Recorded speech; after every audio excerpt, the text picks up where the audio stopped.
जय मसीह की। मसीह परिवार वचन जीवन कार्यक्रम में आप सभी को हम एक बार फिर स्वागत करते हैं और धन्यवाद देते हैं, अपने समय को निकालते हैं परमेश्वर का वचन सुनने के लिए। यह याद रखना कि यीशु कहता है कि जिनके पास कान हो वह या सुन ले पवित्र आत्मा क्या कहता है, क्योंकि जब हम उसके आवाज को सुनेंगे, हम उसके वचनों को सुनेंगे और उस वचन में जब हम चलेंगे, हमारे जीवन में सफलता ही सफलता प्राप्त करेगा। आमीन। क्योंकि जैसे हम देखते हैं कि जोशुआ 1:8 में कहता है कि परमेश्वर का जो वचन है वो आपके निगाह से दूर ना होने देना। ठीक है, वो अपने निगाह से दूर ना होने देना, दिन और रात उसमें ध्यान देते रहना, क्योंकि वो वचन जब हम ध्यान देंगे जिस पर और उस वचन को करेंगे या उस वचन में अपने जीवन को व्यतीत करेंगे, हमारे जीवन में सफलता ही सफलता आएगा। क्योंकि जब हम इस वचन को पढ़ते हैं तो पवित्र आत्मा उस वचन के जो वचन है उसे प्रकट करता है, या उसे रिवील जो कहते हैं ना कि उसे उसका रेवलेशन जो है वो हमें देता है और सामर्थ्य को देता है उससे जीवन में उस तरह से जीवन में जीने के लिए या वचन में अपने जीवन को बिताने के लिए। जैसे पिछले सप्ताह मैंने कहा था, और जो हमारा जो विषय भी है, ये जो दूसरा भाग है उसका हमारा जो विषय है, पवित्र आत्मा सामर्थ्य देता है। आमीन। पवित्र आत्मा सामर्थ्य देता है।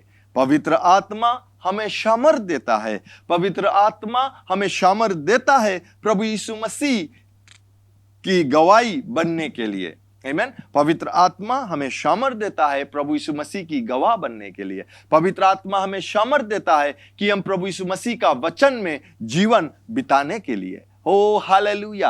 क्योंकि जब वो सामर्थ्य उतरा, आज वो सामर्थ्य हम पर उतरता है जिस दिन हम प्रभु यीशु मसीह को अपनाते हैं और पवित्र आत्मा से बपतिस्मा को लेते हैं। मैं पानी के बपतिस्मा के विषय में नहीं कहता हूं, पवित्र आत्मा की बपतिस्मा के विषय में कहता हूं। जब हम बपतिस्मा को लेते हैं, पवित्र आत्मा को कहते कि आ मेरे जीवन में आ, जब हम उसे लेते हैं अपने जीवन में, वो सामर्थ्य को देता है हमें, क्योंकि वो सामर्थ्य है। पवित्र आत्मा ही सामर्थ्य है, हर एक कार्य को करता है। और पिछले सप्ताह हमने देखा था एक्स चैप्टर 1:8 में, और जिसमें कहता है कि हालेलुया, परंतु जब पवित्र आत्मा तुम पर आएगा तब तुम सामर्थ्य पाओगे। जब पवित्र आत्मा तुम पर आएगा तब तुम सामर्थ्य पाओगे, यानी कि जब पवित्र आत्मा तुम पर नहीं आएगा तब तुम सामर्थ्य नहीं पाओगे ना। अगर इस वचन को हम देखते हैं, यहां पर कहता है कि जब पवित्र आत्मा, और कौन कहता है? प्रभु यीशु मसीह कहता है। प्रभु यीशु मसीह ने कहा कि मैं सत्य हूं, मैं सच बोलता हूं, जो मैं कहता हूं वो सत्य है। तो यानी कि प्रभु यीशु मसीह ने सत्य वचन को कहा, और उसने कहा कि जब तुम पवित्र आत्मा या जब पवित्र आत्मा तुम पर आएगा तो तुम सामर्थ्य पाओगे। अगर हम इसे उल्टा कर देखें तो हम ये कह सकते हैं, परंतु जब पवित्र आत्मा नहीं आएगा या जब पवित्र आत्मा तुम पर नहीं आएगा तो तुम सामर्थ्य नहीं पाओगे। तो अगर हमें मसीह जीवन जीना है तो हमें सामर्थ्य योग होकर जीना है, और हमें पवित्र आत्मा की जरूरत है, उसकी बपतिस्मा की जरूरत है, ताकि हम हर एक जिला में, हर एक समय जहां पर भी रहते हैं, हम उसकी गवाही दे सके। किसकी? प्रभु यीशु मसीह का गवाही दे सकते हैं, क्योंकि पवित्र आत्मा हमें सामर्थ्य देता है गवाह बनने के लिए। प्यारे लोग, पवित्र आत्मा हमें सामर्थ्य देता है सिर्फ गवाह बनने के लिए, लेकिन वो कार्य को करने के लिए जो कार्य हम अपने आप में होकर नहीं कर सकते हैं। मैं ये बतलाना चाहता हूं, वो सामर्थ्य है। ठीक, अगर हम उसे थोड़ा देखते हैं, यहां कहता है कि पवित्र आत्मा तुम पर आएगा तब तुम सामर्थ्य, क्षमता, योग्यता, दक्षता और पराक्रम, ताकत, शक्ति, प्रभाव प्राप्त करोगे। और हर, जैसे यरूशलेम, या उन लोगों से कह रहा था कि यरूशलेम, यहूदिया, समारिया पे जाओगे। आज हम कह सकते हैं कि हम जिस स्थान पर रहते हैं, हम अपने घर पर रहते हैं, ठीक, जो भी स्थान पर, जो भी इलाका में आप रहते हैं, उस इलाके में आप यीशु मसीह का गवाह बन सकते हो। सामर्थ्य शब्द का यह भी मतलब है, मतलब यहां पर मदद, पवित्र आत्मा आपको मदद करेगा और वो आपका सहायता करेगा। वो आपका सहायक है, मददगार है। जो कार्य आप नहीं कर सकते, उस कार्य को जिस स्थान पर शायद आप यीशु मसीह का बड़ाई नहीं, बहुत से लोग भोजन के लिए प्रार्थना नहीं कर सकते हैं। जब वो अपने लंच को करता देखते हैं कि बहुत देर ऐसे आमेन। एक के शब्द कल सुना है, आमेन, वो भी बड़ा धीरे से रही। लेकिन जब हम पवित्र आत्मा की सामर्थ को प्राप्त करेंगे तो हम शर्माएंगे नहीं, हम डरेंगे नहीं, प्रभु यीशु मसीह का गवाह बनने के लिए, प्रभु यीशु मसीह के नाम में चंगाई देने के लिए। ठीक है, क्योंकि हम जब देखते हैं कि यीशु मसीह ने सामर्थ प्राप्त किया, आमीन, जब यीशु ने सामर्थ को प्राप्त किया और परमेश्वर पिता का गवाही दिया, जिस दिन प्रभु यीशु मसीह बपतिस्मा को लिया, हम देखते हैं कि यूहन्ना कहता है कि मैंने देखा कि कबूतर की नाई वो पवित्र आत्मा उस पर आया और वहां पर ठहर गया उस पर। जब पवित्र आत्मा प्रभु यीशु मसीह के ऊपर आया, वो पिता परमेश्वर का गवाही देने लगा। यानी कि जो कुछ प्रभु यीशु मसीह ने कहा, क्योंकि प्रभु यीशु मसीह ने कहा अपने वचन में कि मैं वही कहता हूं जो मैं सुनता हूं मेरे पिता कहता है, मैं वही करता हूं जो मैं देखता हूं मेरे पिता करता है। आमीन।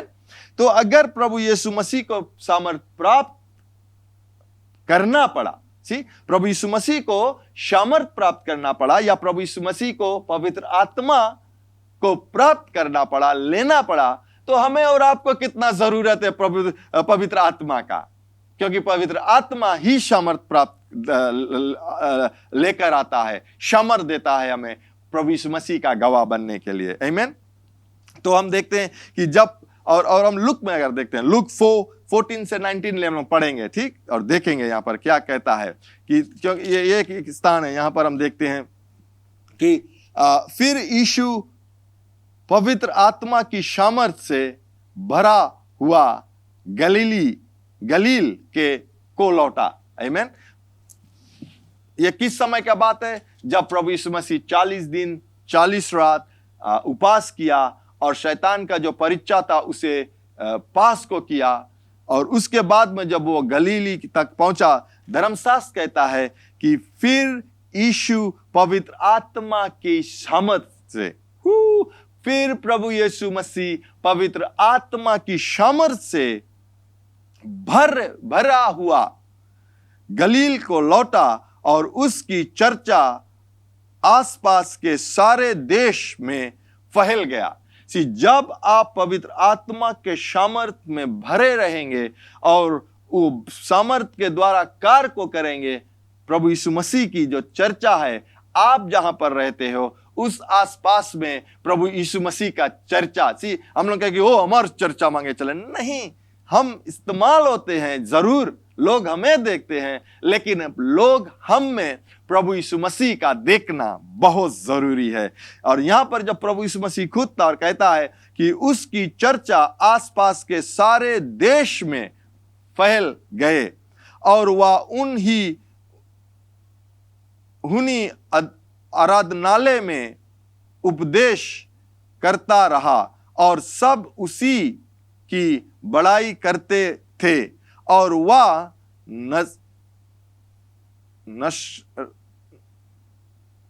नासरत में आया, जहां उसका पालन पोषण हुआ था, और अपनी रीति से के अनुसार सब के दिन सदत के दिन आराधनालय में जाकर पढ़ने के लिए खड़ा हुआ। यशायाह भविष्यवक्ता की पुस्तक उसे दी गई और उसने पुस्तक खोलकर वहां जगह निकाली जहां यह लिखा था, परमेश्वर का आत्मा मुझ पर है। प्रभु यीशु मसीह यशायाह के किताब खोलकर आराधनालय में जब गया और वो स्थान पर गया, और प्रभु यीशु मसीह ने क्या कहा? परमेश्वर का आत्मा मुझ पर है। कौन? पवित्र आत्मा मुझ पर है, इसलिए कि उसने कंगालों को सुसमाचार सुनाने के लिए मेरा अभिषेक किया है। प्रभु परमेश्वर का सुसमाचार सुनाने के लिए प्रभु यीशु मसीह को अभिषेक किया या प्रभु यीशु मसीह को वो सामर्थ को दिया कि कंगालों तक परमेश्वर का वचन।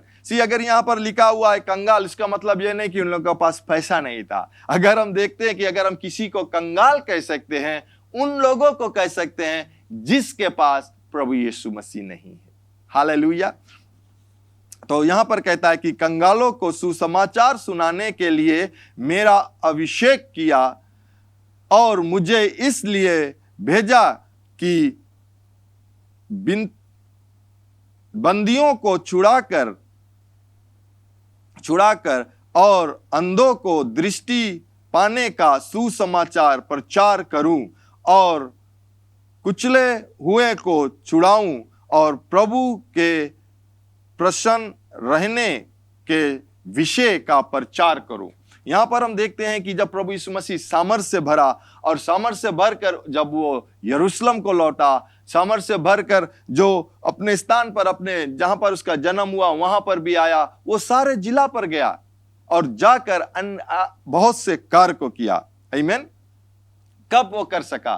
क्या उस दिन जिस दिन से उसने बपतिस्मा लिया उससे पहले, या उस दिन तक जब उसने बपतिस्मा लेने के बाद?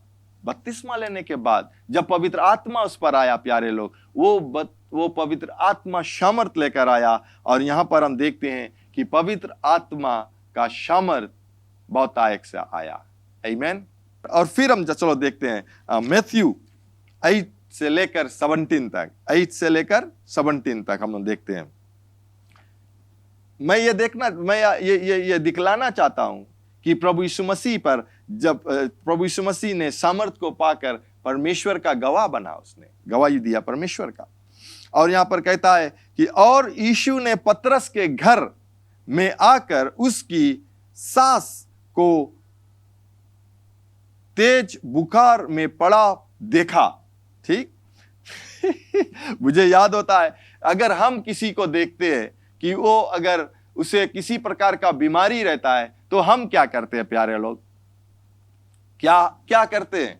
क्या पहला विचार आता है कि हम उसके लिए यीशु के नाम से प्रार्थना को करें, या और कोई विचार आता है? यहां पर हम देखते हैं कि जब यीशु मसीह पतरस के घर पर आया और वहां पर देखते हैं कि जो पतरस का जो सास था या उसका पत्नी का जो मां था, वो बुखार, यहां पर कहता है कि फीवर, बुखार से पड़ा हुआ था। यीशु ने क्या किया? उसने उसका हाथ छुआ और उसका ज्वर उतर गया। यानी कि जो वो बुखार से पीड़ित थे ना, अगर हम लोग बुखार रहते तो क्या कहता है कि हमारा जो शरीर रहता है वो गर्म हो जाता है। ठीक, तो यहां पर कहता है कि ज्वर उतर गया और वह, कौन? पतरस का जो सास था, और वह उठकर उसकी सेवा करने लगी। वो हम लोग देखते हैं कि पवित्र आत्मा का जो सामर्थ प्रभु यीशु मसीह पर आया, वो प्रभु यीशु मसीह ने क्या किया? वो जो व्यक्ति या जो स्त्री बीमार थी उसे चंगाई को दिया। और वो स्त्री जो खाट पर लेटी थी, जिस पे कोई सामर्थ नहीं था, उसके शरीर में पीड़ा था, लेकिन जब यीशु ने उसको छुआ तुरंत वो चंगा हुई। और क्या किया? वो यीशु मसीह यहां पर कहता है कि सेवा करने लगा। या हम कह सकते हैं कि अगर किसी की घर पर कोई लोग आते तो क्या करते हैं? हम उस लोगों की सेवा करते हैं। किस प्रकार? चाय बना कर देते हैं, मिष्ठान बना कर देते हैं, भोजन बना कर देते हैं। सही है। उसी प्रकार से जब वो तृप्त हुआ, चंगाई को प्राप्त किया, वो प्रभु यीशु मसीह या उनके साथ में जो थे उन लोगों को सेवा करने लगा। यहां पर हम देखते हैं कब यीशु मसीह ने किया? जब प्रभु यीशु मसीह ने सामर्थ को प्राप्त किया था, उसके बाद में यह सब किया। आमीन। फिर हम देखते हैं कि जब सांझ हुई तब वे उसके पास बहुत से लोगों को लाया जिसमें दुष्ट आत्माएं थी, और उसने उन आत्माओं को अपने वचन से निकाल दिया। हालेलुया। ये है पवित्र आत्मा का सामर्थ जब तुम पे आएगा। ऐसे नहीं कि जब हम देखते हैं कि कोई शैतान से पीड़ित है और वो अपने कार्य को करता है, हमें खोजना पड़ता है, चलो पादरी के बुलाई जाए, हम लोग कोई बड़ा पादरी बुलाओ, कॉल करो जल्दी से, यहाँ पे शैतान खेलने लगा है या शैतान प्रकट हो गया है। नहीं, लेकिन आप वो कर सकते हो जब आप पवित्र आत्मा का सामर्थ को प्राप्त करोगे। आमीन। मैं फिर से पढ़ूं, एक्स चैप्टर 1 वर्स 8, मैं फिर से पढ़ दूं। परंतु जब पवित्र आत्मा तुम पर आएगा तुम सामर्थ को प्राप्त करोगे। आमीन। जब पवित्र आत्मा तुम पर आएगा तुम सामर्थ को प्राप्त करोगे। और यहाँ पर हम देखेंगे कि प्रभु यीशु मसीह ने हम लोगों के लिए क्या कहा था। लेकिन यहाँ पर हम देखते हैं कि प्रभु यीशु मसीह अपने शब्द के द्वारा उन आत्माओं को निकाला और सब बीमारी, यहाँ पर नहीं लिखा ना कि कुछ बीमारी या किसकी का मूड पिरा रहा था वो बीमारी था या छोटा सा जो पीड़ा था नहीं, सब बीमारी, चाहे वो कोढ़ की बीमारी है, चाहे वो कैंसर की बीमारी है, चाहे वो HIV का बीमारी हो सकता है, सब बीमारियों को चंगा किया।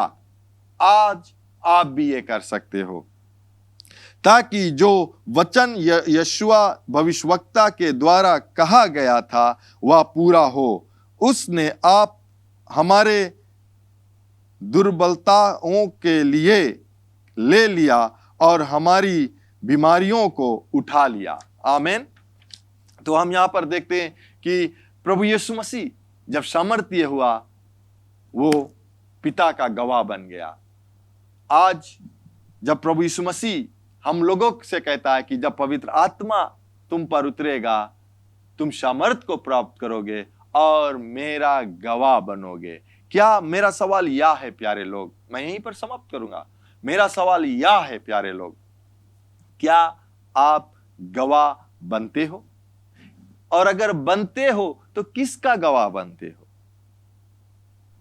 दो लोगों का गवाही हम दे सकते हैं, सिर्फ दो लोगों का। एक है जो परमेश्वर या प्रभु यीशु मसीह का गवाह बन सकते हैं हम, या दूसरा है जो शैतान का गवाह बन सकते हैं हम।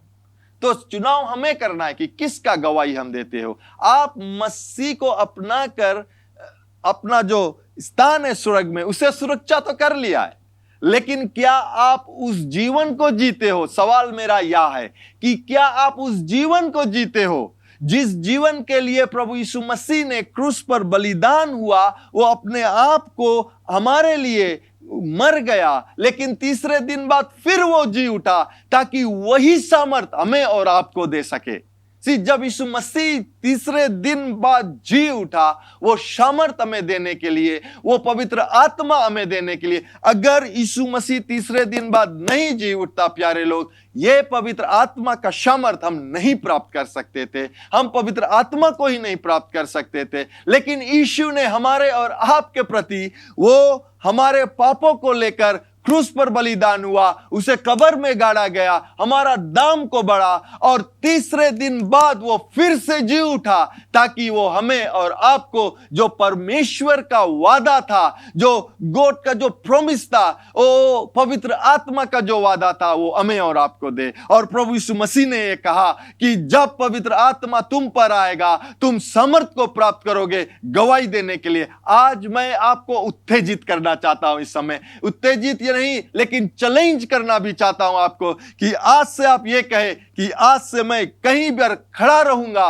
पवित्र आत्मा के सामर्थ से खड़ा रहूंगा और प्रभु यीशु मसीह का गवाही बनूंगा, ना तो शैतान का गवाही। कैसे हम शैतान की गवाही बनते हैं? हम कभी झूठ बोल देते हैं, हम कभी जो गाली गलौज कर देते हैं, कोई हमें अगर एक बात कहते हैं तो हम भी इसके दो और सुना देते हैं। प्यारे लोग, परमेश्वर या प्रभु यीशु मसीह ने हमें अकेला अनाथ नहीं छोड़ा है, उसने पवित्र आत्मा की अभिषेकता में और आपको दिया है, पवित्र आत्मा की क्षमता को दिया है ताकि हम वही प्रेम एक दूसरे को दिखला सके जो प्रेम प्रभु यीशु मसीह हमारे और आपके प्रति दिया है, ताकि हम उसका गवाही दे सके। हमारा जो मसीह व्यक्ति, मसीह परिवार का एक कार्य है और वो है प्रभु यीशु मसीह का गवाह बनने के लिए। जब तक हम प्रभु यीशु मसीह का गवाह नहीं बनेंगे प्यारे लोग, हम प्रभु यीशु मसीह के विषय में नहीं बतला सकते हैं किसी का। हम कह सकते हैं कि हमारे पास वो बहुत भारी विश्वास है, लेकिन वो विश्वास हमारे लिए कार्य को नहीं करेगा जब हम परमेश्वर के वचन में चलते नहीं है। मैं आपको ये चैलेंज करना चाहता हूं प्यारे लोग कि अगर आप पवित्र आत्मा के बपतिस्मा नहीं लिया है, इस समय आप ले लीजिए ताकि आप ये सामर्थ को प्राप्त कर कर अपने जीवन को परमेश्वर के तरह ही जी सके। Hallelujah, praise the Lord. पौलुस कहता है कि इमिटेट मी, मेरे तरह तू बन जा, क्योंकि पौलुस जो था वो प्रभु यीशु मसीह की तरह बन गया था, क्योंकि जब यीशु मसीह का उसका आमना सामना हुआ और वो जान सका सच्चाई क्या, वो अपने जीवन को प्रभु यीशु मसीह कहता, वो यीशु मसीह का गवाह बन गया। आज हमें और आपको प्रभु यीशु मसीह का गवाह बनना है। आमीन। हमने देखा कि प्रभु यीशु मसीह जब सामर्थ को प्राप्त किया, वो परमेश्वर पिता का गवाह बन गया। अब हमें देखना है कि हम क्या करें, प्रभु यीशु मसीह हमारे लिए क्या कहा है, अगले सप्ताह देखेंगे। आमीन। क्यों ना हम प्रार्थना को करें। स्वर्गीय पिता, हम आपको धन्यवाद देते हैं, आपके सामर्थ के लिए हम धन्यवाद देते हैं जो आपने हमें दिया, ताकि उस सामर्थ को हम प्राप्त कर कर यीशु मसीह का गवाह बन सकते हैं। मेरा प्रार्थना यह है प्रभु जी कि जितने लोग मेरे आवाज को सुनते हैं इस समय परमेश्वर, वो आपके सामर्थ के द्वारा चंगाई को प्राप्त करें, उनके शरीर में वो चंगाई प्रकट हो जो यीशु मसीह के द्वारा आपने दिया है। ओ हालेलुया। प्रभु जी, इस समय परमेश्वर उन सब ये जान सके कि पवित्र आत्मा जब आएगा वो सामर्थ्य लाएगा और उस सामर्थ्य से हम अपने जीवन को व्यतीत करते, किसी भी स्थान पर हम रहते हैं, हम संतुष्ट होकर, संतुष्ट रहकर एक गवाह प्रभु यीशु मसीह का बन सके। यीशु के पवित्र नाम से आमीन। एक बार फिर आपको हम धन्यवाद देते हैं हमारे साथ जुड़ने के लिए। लेकिन सबसे अच्छा उपहार और आशीष जो परमेश्वर देता है वो है अनंत जीवन। वो अनंत जीवन और पाप क्षमा यीशु पर विश्वास करने से ही आता है। तो अगर आप यीशु पर विश्वास करना चाहते हो, पूरे हृदय और दिल से उसको अपना आत्मा देना चाहते हो और आज से उसके पीछे होना चाहते हो, बपतिस्मा लेना चाहते हो, कलीसिया को ज्वाइन करना चाहते हो या उसमें शामिल होना चाहते हो, वो शुरू होता है आज और अभी जब आप इस प्रार्थना को हमारे साथ करोगे। तो हमारे साथ प्रार्थना कीजिए, मन से विश्वास कीजिए और कहिए, दयावान पिता, मैं विश्वास करता हूं तेरे पुत्र यीशु पर। यीशु, तू मेरा प्रभु है। तू मुझे आज मेरे पापों से मुझे क्षमा दिला, मेरे दिल में आ, अपने आत्मा से भर। मैं विश्वास करता हूं कि तू स्वर्ग से आया, मेरे पाप के लिए मरा और तीसरे दिन जी उठा, फिर से आने वाला है। मुझे मदद कर, आत्मा से भर, विश्वास में चला, यीशु के नाम से, आमीन। अगर आपने वो प्रार्थना किया है, मेरा पूरा विश्वास है आप अगर दिल से किया है, आपके सारे पाप क्षमा हुए, आप एक नए जीवन, नए सृष्टि बने हो। तो मैं चाहता हूं अगर आप हमें संपर्क करोगे, हम लोग आपको मदद करना चाहते हैं ये विश्वास के कदम में या विश्वास के जीवन में चलने के लिए। और आपको उत्तेजित करते हैं, कलीसिया ढूंढिए, बाइबल को पाइए, बाइबल पढ़िए और अपने विश्वास में मजबूत बनिए और अपना जीवन यीशु के लिए जिए। धन्यवाद एक बार फिर आप हमारे साथ होने के लिए। परमेश्वर आपको बहुतायत से आशीष दे और ये हमेशा याद रखना कि यीशु मसीह ही प्रभु है। Learn more from God's Word and send us your prayer request by visiting our website www.jclm.org, or you can like our Facebook page, Jesus Christ is Lord Ministries, to keep up with the now word of the Lord for the season. Follow us on Instagram, JCLM Fiji. Better still, subscribe to our YouTube channel, JCLM Fiji, to receive the latest teaching of God from the ministry. If you like to host Brother Brian for teaching and ministering at your church or host a conference, you can contact our church office 3315202.